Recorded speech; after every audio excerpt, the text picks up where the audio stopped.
के लिए नहीं। बात बिगड़ती कब है? संतों से भी हम कुछ लेने की इच्छा से जाते हैं, सत्संग की इच्छा से नहीं जाते। महाराज आशीर्वाद दो मेरी सेहत ठीक रहे, आशीर्वाद दो मेरा काम बढ़िया चले। संत क्या शेयर डालेगा तेरे काम में? वो तेरा शेयर होल्डर बनेगा क्या? तेरी सेहत ठीक रहे, तू संत के कहने पर चल तो सही, तेरी सेहत बिगड़ेगी। मेरा अपना दृष्टिकोण है, आप ना सहमत हो तो कोई मजबूरी नहीं है। आशीर्वाद से होता क्या है? आशीर्वाद तो सिर्फ मैं उसको मानता हूं जिससे तुम्हारे भजन में वृद्धि हो, केवल वो आशीर्वाद, तुम्हारे वैराग्य में वृद्धि हो। आशीर्वाद तो वो है। और संतों के पास जाकर के तुम कहो मेरा काम बढ़िया चले, ताकि जो चाय पीने का समय बीच में निकालता हूं वो भी ना रहे बाद में, मेरा शरीर स्वस्थ रहे ताकि और खाऊं, पचता जाए मुझे सब कुछ। शरीर की कितनी आवश्यकता है। भजन करते हुए अभी प्राण निकले तो हम तैयार हैं। नाम संकीर्तन में अभी प्राण निकले हम तैयार हैं जी। शरीर की कितनी जरूरत है। ये बोझा, ये लोथड़ा कब तक ढोना है? इसलिए रसिकन के पदचाप हुलसिए, पदचाप हुलसी का मतलब ये नहीं कि तुम संतों की चापलूसी करो जाकर के। प्रभु मेरा मन हरि नाम में आलस्य करता है, कोई मुझ पर कृपा कीजिए, कोई युक्ति बताइए। संत कुछ नहीं देता, आशीर्वाद भी नहीं देता आपको, ना ही दे सकता है। मैं कठोरता से कहूंगा आपको, सावधान, एक तरफ से लगो जरा। संत आशीर्वाद क्या देगा? संत तुमको केवल युक्ति बताएगा, सुधरना तुमको अपने आप है, करना तुमको अपने आप है। अच्छा, संत के पास ताकत कहां से आएगी आशीर्वाद देने की? क्यों आप उससे उम्मीद करते हो कि हमको आशीर्वाद दे? बोलो। कोई विशेष कुंजी लेके आया वो ठाकुर जी से क्या? कोई अथॉरिटी लेके आया, कोई लेटर लेके आया तो उसको पकड़ा देगा, दे दी मैं उसका, उसकी ओर से आपको नहीं। संत से हम आशीर्वाद की कामना इसलिए करते हैं क्योंकि हम विश्वास कर रहे हैं कि ये भजन करता है और इसकी बात परमात्मा मान लेगा। तो भैया वो भजन करता है, उसकी बात परमात्मा मान लेता है, तो तू भी भजन कर, तेरी भी बात परमात्मा मान लेगा। कहां बांटेगा बेचारा? क्यों उसको परेशान करते हैं? तू भी भजन कर। और जिस जुबान पर निरंतर राधा गोविंद नाम है, अपने इष्ट का, अपने आराध्य का नाम है, उसकी वाणी में फिर सत्यता सिद्धि अपने आप आ जाती है। भागवत जी में उद्धव प्रसंग में जो चर्चा आती है, उसने पूछा महाराज रिद्धि सिद्धि क्या होती है?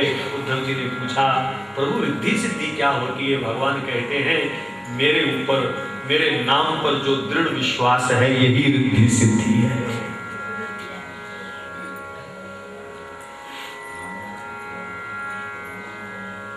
मीरा के पास धन की कमी थी क्या? शोहरत की कमी थी क्या? संसार के सुखों की कमी थी क्या? लेकिन मीरा ने कहीं भी ऐसा एक पद नहीं लिखा कि मैंने इतना बढ़िया घराने में जन्म लिया, मैं राजसी घराने में पैदा हुई। इस बात को लेकर के कभी मीरा नहीं इतराई। अपने गहनों को देख करके, अपनी राजसी ठाट बाट को देख करके मीरा ने कहीं एक भी पंक्ति नहीं गाई कि मुझे कोई धन मिला है, मुझे कोई प्राप्ति हुई है। लेकिन जिस दिन सद्गुरु ने उसे अपनाया तो मीरा खिलखिलाई, पायो जी मैंने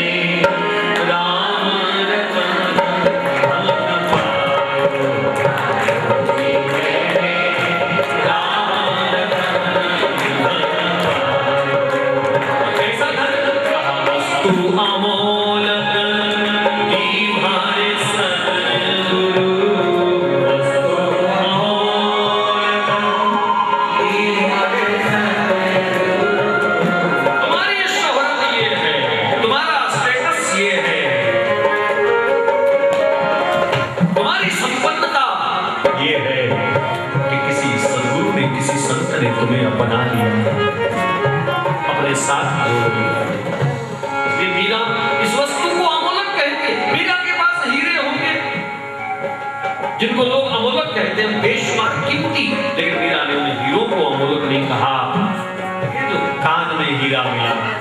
कान में जो शब्द मिला, हमारे वैष्णव साधुओं में सदगुरु जब कंठी देता, कभी अयोध्या जाओ, अयोध्या जी, तो वो तुलसी के मनके को हीरा बोलते हैं। सदगुरु का हीरा कंठ विराजे, ऐसा बोलते हैं।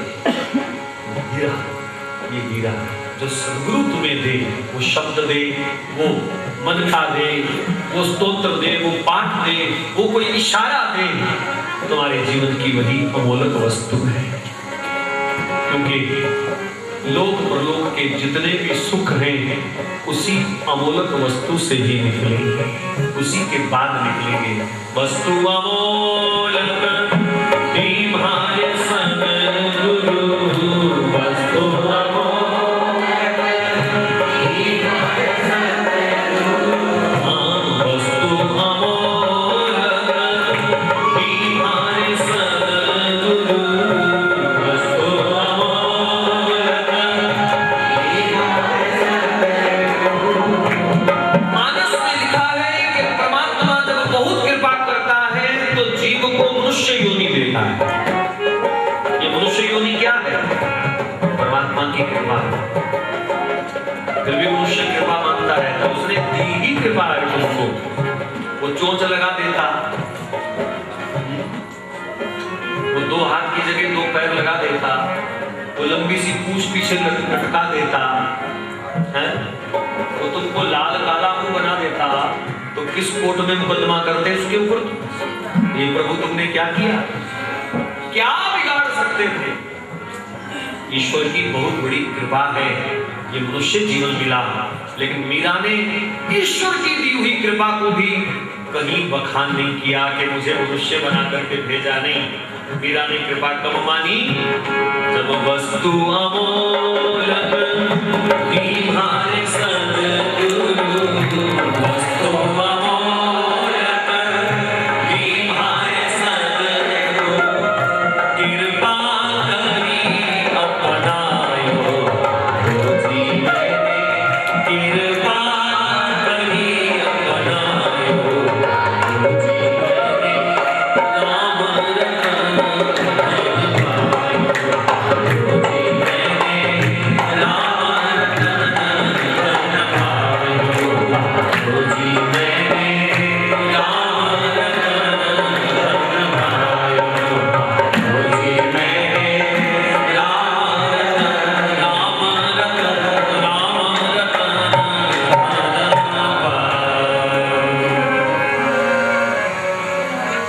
तुम्हारी संपदा, तुम्हारी शाहूकारी तभी से प्रारंभ होती है जब सदगुरु के दिए हुए उस शब्द को, उस मंत्र को तुम ग्रहण करते हो। और केवल ग्रहण नहीं, नित्य अभ्यास, प्रतिपल अभ्यास।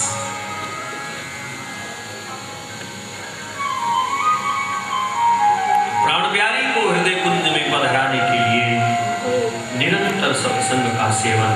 तो रसिकन के पद चाप हुलसिए, संतों के संग रहिए, उनकी चरण सेवा कीजिए, उनकी जूठन खाए खाए भी जीना पड़े तो भी कोई बुरी बात नहीं है। लेकिन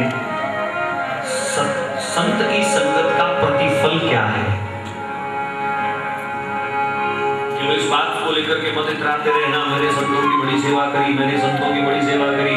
अरे पगले, संतों की सेवा का प्रतिफल क्या है? रसिकन के पद चाप हुलसिए और गौर श्याम मुख कहिए, गौर श्याम मुख कहिए। संत के पास से, सानिध्य से उठ करके जाओ, तब से लेकर के और जब तक बन सके निरंतर हरि नाम होना चाहिए। अन्यथा तुम संत के सानिध्य का अपमान करोगे।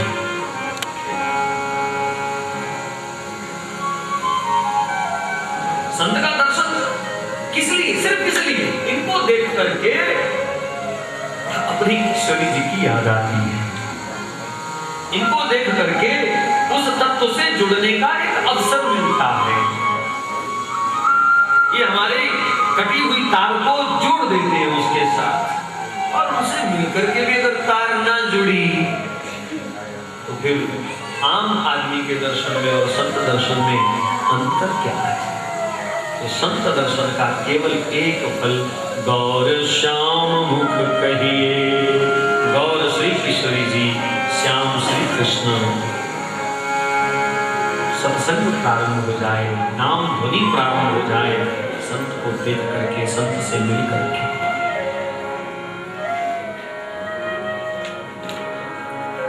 देखे और दीवाना कर दे शायद उसको जादू आए।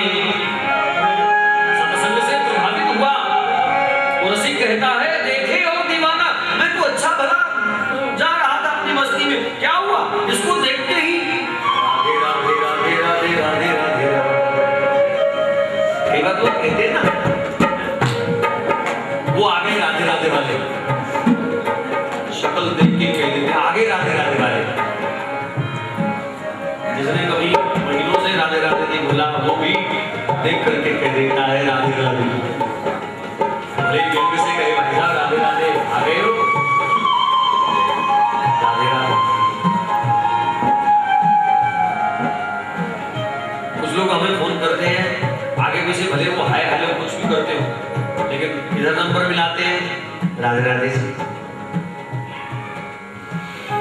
अंदाज बदल गया। तो बस वैष्णव से मिलने का यही सुख है कि तुम्हारे मुख से वो नाम स्वतः चलने लगे, सहज चलने लगे, सहज चलने लगे, फूटने लगे। और फिर यही महिमा स्पष्ट हो जाती है। एक बार संत दर्शन करके, संत से मिल करके अगर गोविंद नाम मुंह से निकलता है, तो यही सत्संग अगर बढ़ता गया तो तुम्हारा गोविंद नाम भी बढ़ता रहेगा, तुम्हारा राधा नाम भी बढ़ता रहेगा, तुम्हारा हरिस्वर्ण भी बढ़ता रहेगा। इसलिए प्राण प्यारी को हृदय कुंज में विराजमान करने के लिए सत्संग बढ़ाना पड़ेगा, मिथ्या चर्चाओं से बचना पड़ेगा। सत्संग बढ़ाना जरूरी है, लेकिन सत्संग बढ़ाना आवश्यक है, परंतु बुरी संगत से बचना अति आवश्यक है। कई बार वर्षों वर्षों का सत्संग दो पल का कुसंग ले डूबता है। दो पल का 4 घंटे कथा सुनो, कोई पकौड़ी मिल गया, इधर बाहर जाते ही निकलते ही बाहर उलझा दे तुम्हें अपनी वाक जाल में, तो तुम्हारी 4 घंटे की मेहनत वो एक पल में पानी फेंक कर। इसलिए तो कहता हूँ, कथा के बाद गुम हो जाओ, सुन्न हो जाओ। सत्संग के बाद, नाम संकीर्तन के बाद, ध्वनि का आनंद लेने के बाद कुछ पल मौन, कुछ पल नहीं कुछ घंटे भी मौन हो जाओ तो तुम्हारी सफलता। प्रातःकाल के सत्र में कुछ लोग निकलते ही शोर मचाने लगे। मेरे को केवल आवाज सुनाई दी, चेहरा नहीं दिखा, लेकिन शोर मचाने लगे।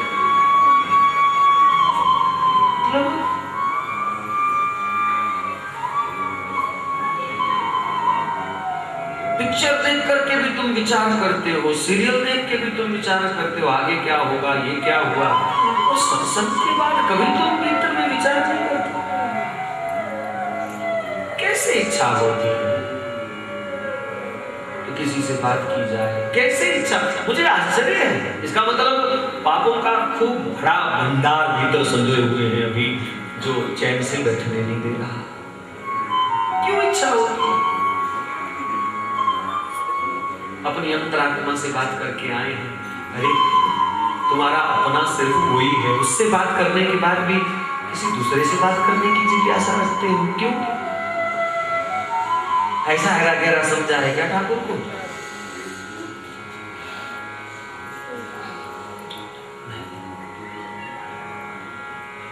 गुमसुम होना सीखिए। और भजन के बाद, सत्संग के बाद भी अगर तुम्हारे मन में आधा घंटा शांति नहीं है, तो फिर यहाँ आने का फल ही क्या हुआ?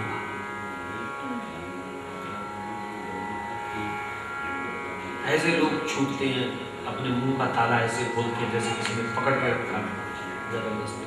नहीं, मैं आपके भाव की, आपके प्रेम की सराहना करूंगा, आपने एक एक आदेश का इस भवन के अंदर पालन किया। पहले आए, मौन होकर बैठे, अंत तक पूरी शांति के साथ आपने उस सत्र का सुख लिया। लेकिन मेरा एतराज सिर्फ ये है कि एक क्षण में ही वो मस्ती क्यों खत्म हो गई। ये बात सिर्फ उनके लिए जिनकी हुई, सबके लिए नहीं है। अगर मैं कहूंगा नहीं तो मेरा वो प्रयोग भी असफल जाएगा। इसलिए ऑपरेशन सफल करना है, चाकू बीच नहीं छोड़ना है, कैंची बीच नहीं छोड़नी, तो फिर दोबारा कहीं खोलना पड़ेगा जाकर के, फिर देखना पड़ेगा क्या करेंगे। आज वर्मा जी ने बड़ा अच्छा नाम दिया ऑपरेशन का, बोले भवरोग उन्मूलन ऑपरेशन। इस ऑपरेशन का नाम क्या है? भवरोग उन्मूलन, उन्मूलक। भवजन्य जो दोष हैं, तो जन्मजात तो है ही है, पूर्व जन्मों के अनेक बोझे लेकर के इस जिंदगी को ढो रहे हैं, उन सबको, उन सब गंदगी को बाहर निकाल करके और केवल एक श्री राधा, श्री राधा, श्री राधा वो अंकुर लेकर के जाना है और प्रेम के जल से उसको सींच सींच करके गिराना है। तो सत्संगति निरंतर बढ़े, सत्संग निरंतर बढ़े। सत्संगति के बगैर कभी सफलता नहीं मिलती। और विचारकों ने तो बड़ी सुंदर बात कही सत्संगति के लिए, कहा सत्संगति किम न करोति पुंसाम, तुम्हारी कौन सी ऐसी अच्छी बात है जो सत्संग से तुमको नहीं मिलने वाली।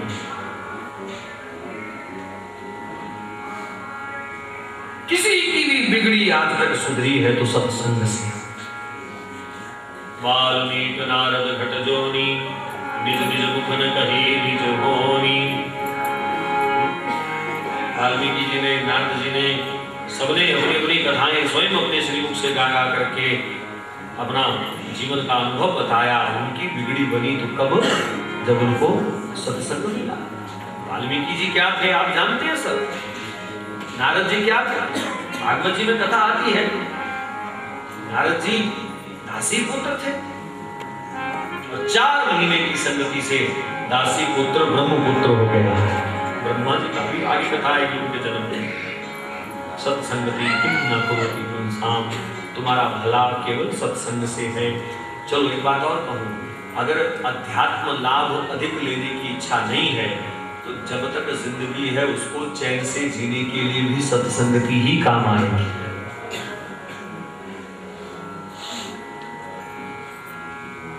नशेबाज, गपाष्टक पाठ करने वाले जितने भी लोग हैं, इनकी संगत में बैठ करके कहाँ शांति है, कहाँ शांति।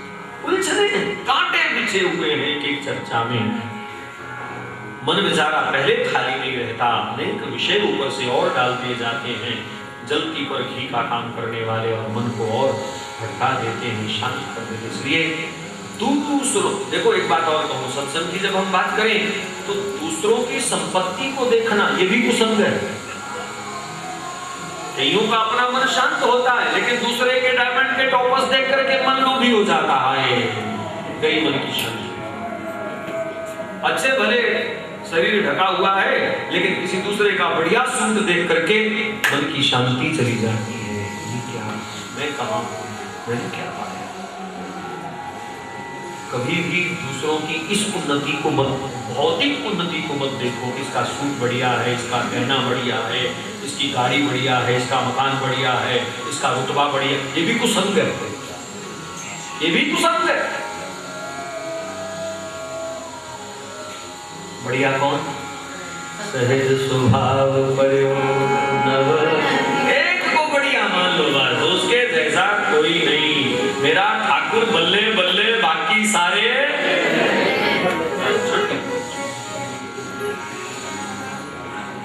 मेरा ठाकुर बल्ले बल्ले।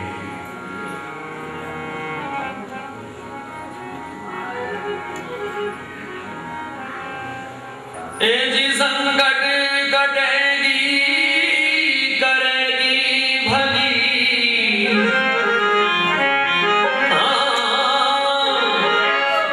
बड़े प्यार से एक भजन गाओ फिर आगे कथा में चलेंगे। संकट कटेगी करेगी भली वृषभानु की लगी।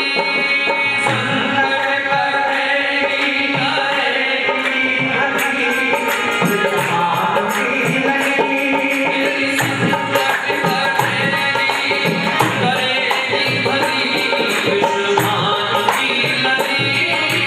संकट कटेगी करेगी भली वृषभानु की लगी। संकट कटेगी करेगी भली वृषभानु की लगी। संकट कटेगी करेगी भली वृषभानु की लगी। भानु की लगी प्यारी भानु की लगी। भानु की लगी प्यारे भानु की लगी। भानु की लगी प्यारे भानु की लगी। भानु की लगी प्यारे भानु की लगी। संकट कटेगी करेगी भली वृषभानु की लगी। संकट कटेगी करेगी भली वृषभानु की लगी।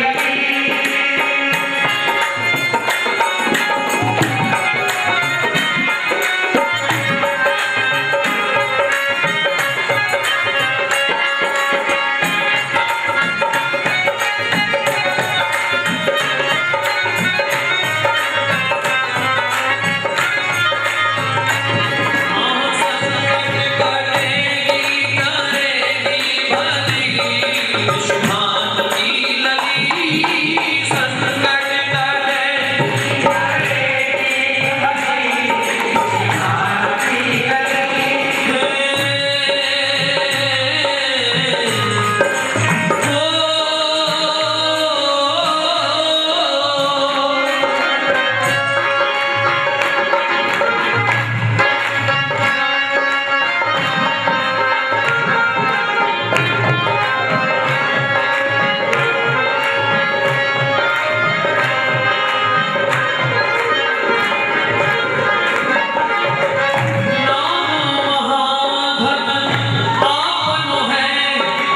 नहीं दूसरी संपत्ति और कमानी। छोड़ अटारी अटा जग के कुटिया व्रज माही हमको छावानी। टूक मिले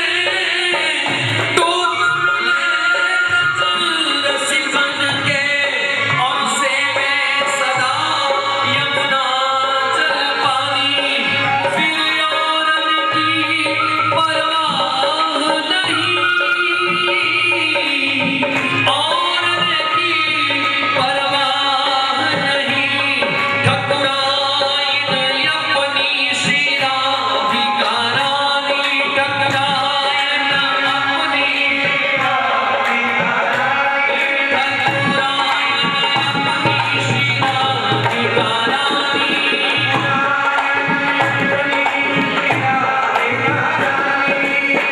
वही राधा तो केवल अपने ही हृदय का मंथन करने के लिए यहाँ बैठे हैं। और मैंने पहले दिन से निवेदन करता आया कि मूल कथा हमारे आचार्य लोग कर रहे हैं।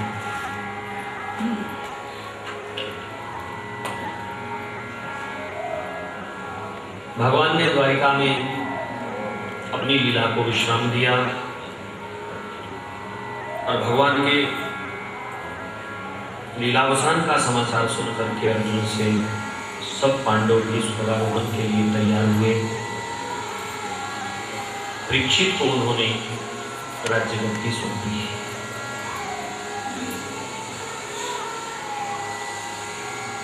लोकमत, ब्राह्मण मत, संत मत और शास्त्र मत, इन चार मतों से परीक्षित ने राज्य का संचालन किया। छोटी सी अवस्था में 3 अश्वमेध यज्ञ गंगा जी के किनारे पर परीक्षित ने किए। इरावती से इनका विवाह हुआ। हर तरह से सुख संपन्न है सारी प्रजा, परंतु अचानक कलियुग का प्रवेश हुआ। कलियुग ने प्रवेश बड़े भयानक तरीके से किया। आतंकवादी होते हैं। कलियुग भी परीक्षित की राज्य सीमा में आतंकवादी की तरह आया और वर्णन है कि एक पैर वाले बैल पर वो अत्याचार कर रहा था, मार रहा था, और एक पैर वाला बैल भी खुदक खुदक करके उछल उछल करके चलने की कोशिश कर रहा था। परीक्षित मौके पर पहुंचे, समझ गए कि एक पैर पर जो बैल चल रहा है, ये बैल कोई साधारण तो है नहीं। जो एक पैर पर चल रहा है ये कोई दिव्य विभूति है। जरूर प्रोक्ष अप्रोक्ष घटना कुछ अलग है। और यहाँ भागवतकार का इशारा है कि ये धर्म रूपी बैल है, धर्म है। सत्य, तप, शौच और दया धर्म के 4 चरण, और कलिकाल में केवल एक दान का चरण विशेष है। कुछ संत ऐसा भी वर्णन करते हैं कि सतयुग में 4 चरण होते हैं, त्रेता में 3 हो गए, द्वापर में 2 हो गए और कलयुग में 1 हो गया। ऐसा भी हमने सुना महापुरुषों से। तो कलिकाल में दान के चरण की विशेषता है, दान या दया, और उसी के सहारे धर्म चल रहा है। आज बड़े बड़े अच्छे आयोजन, तीर्थों के ऊपर विकास हो रहा है, अच्छे अच्छे धार्मिक अनुष्ठान हो रहे हैं, कथाएं वार्ताएं हो रही हैं, तो दानियों के दान के ही प्रभाव से। परंतु दान की महिमा तब है जब दान को बखान से बचा करके रखा जाए। जो छुप गया वो दान, और जो छप गया उसकी महिमा सिर्फ इतनी है कि वो छप गया।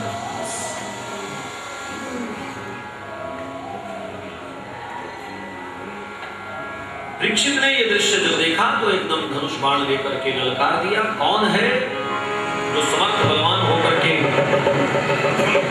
इस पंगु बैल पर इस प्रकार से अत्याचार कर रहा है। धर्मात्मा प्रतापी राजा के हाथ में धनुष बाण देख करके तुरंत नतमस्तक हुआ, शरणागत हुआ। महाराज मैं कलयुग हूँ, मेरा स्वभाव ऐसा है, धर्म को तो कलयुग में एक पैर पर ही चलना पड़ेगा। कलयुग तो वैसे उसी दिन शुरू हो गया था जिस दिन भगवान श्री कृष्ण ने अपनी लीला को विश्राम दिया था। परंतु जहां धर्म होता है, जहां यज्ञ होता है, जहां दान पुण्य होता है, जहां सत्संग की कथा वार्ता होती है, वहां कलयुग आ नहीं सकता। कई क्षेत्रों पर कलयुग ने कब्जा कर लिया, लेकिन परीक्षित के राज्य में घुसने की उसकी हिम्मत नहीं हो रही थी, क्योंकि परीक्षित और प्रजा धर्मावलंबन कर रही थी, धर्म की शरण ले रही थी। यज्ञ जब तक नियम से होता था। आज पहली बार इसने कोशिश करी, चलो भेष